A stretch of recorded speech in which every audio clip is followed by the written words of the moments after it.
Okay, so another day, some more money, I guess. I'm gonna pick up my tools while I'm talking to you. I was so busy today, I forgot to make a video. I was watching the video and I thought, I hadn't made video today.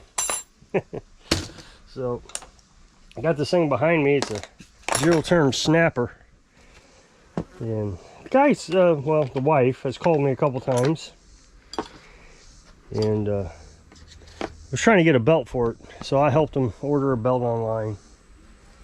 I didn't charge him anything for it, but so he stops by, or they stopped by today, and said, "Hey, that belt fell off the pulley."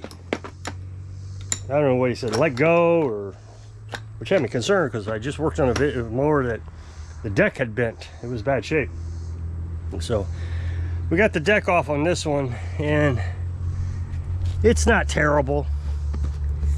It's got you can see the bearings here. The bolt has come loose. The bearings are bad. This is what it's supposed to look like. But these are bad too. They shouldn't be making any noise.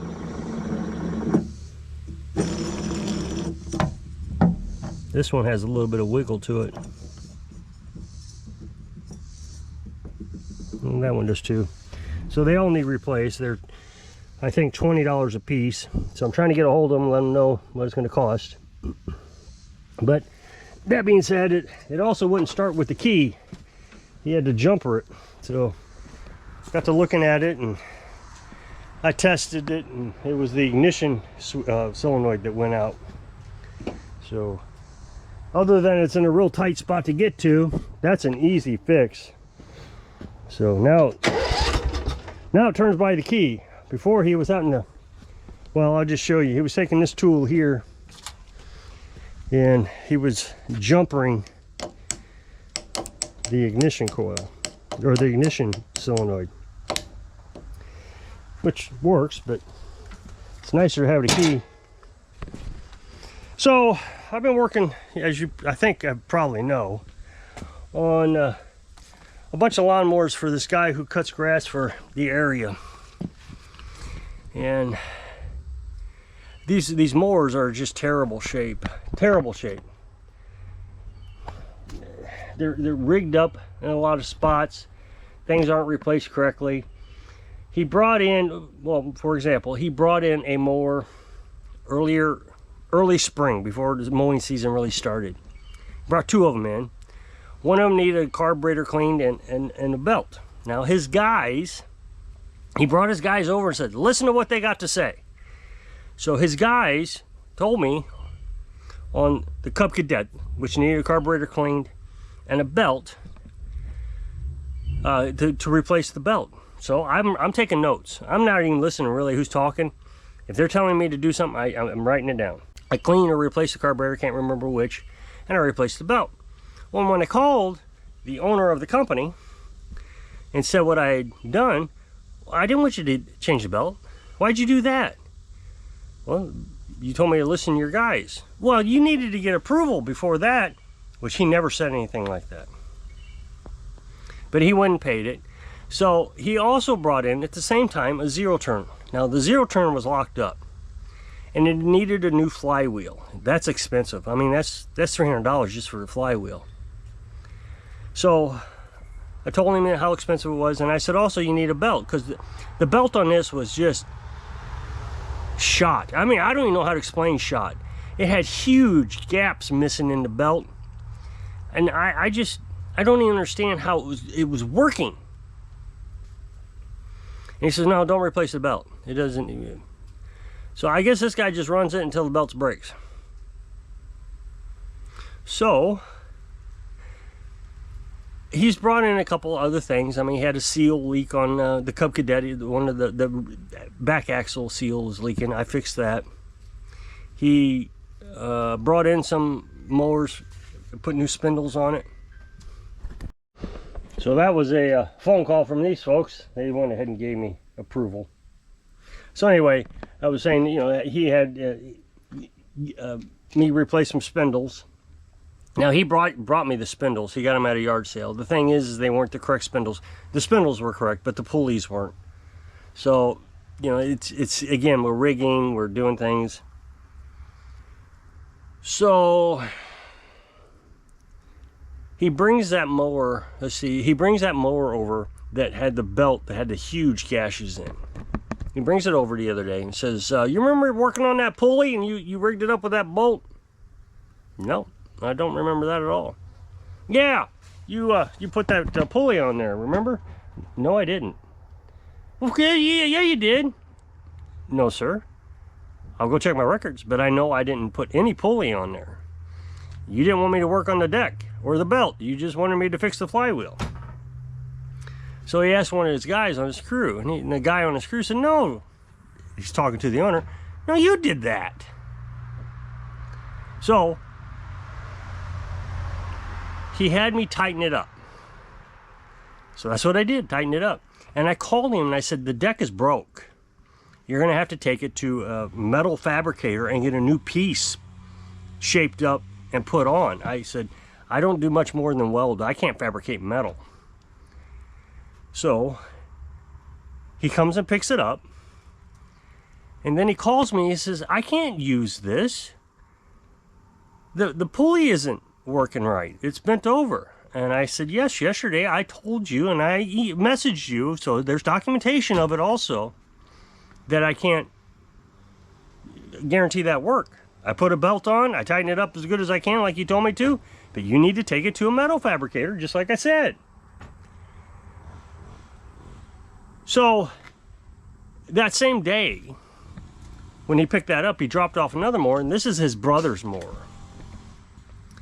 I don't remember all the sequences, but anyway, so his brother's mower, the carburetor didn't work. It was dirty, so I cleaned the carburetor, and it's running great. And then he wanted me to service it, so I serviced it, and I got up underneath the deck, and I couldn't get the bolts out, and it was just a nightmare. And I didn't charge him any extra labor. I worked like 6 hours on this mower for a service, you know, changing oil, sharpening the blades. I mean, what's the big deal? So, oh, I also put some inner tubes in the back tires. So I get the blades off, and the spindles are shot. I mean, they're just shot. And I call them and I say, hey, they're shot. Okay, let me see if I got some spindles laying around here. Let me get back to you. I said, okay. So in the meantime, I'm trying to get the front tires. And this has been negotiated all day. I'm trying to get the front tires, tubes in it, but the tires are so dry rotted, there's no flexibility, and I can't get them on, even with the press. I can't get them back on the rim. So I said, we're gonna have to get new tires. And he says, man, you know, I'm at my budget here. You can't be spending a lot more money on this. And I said, I don't know what to tell you.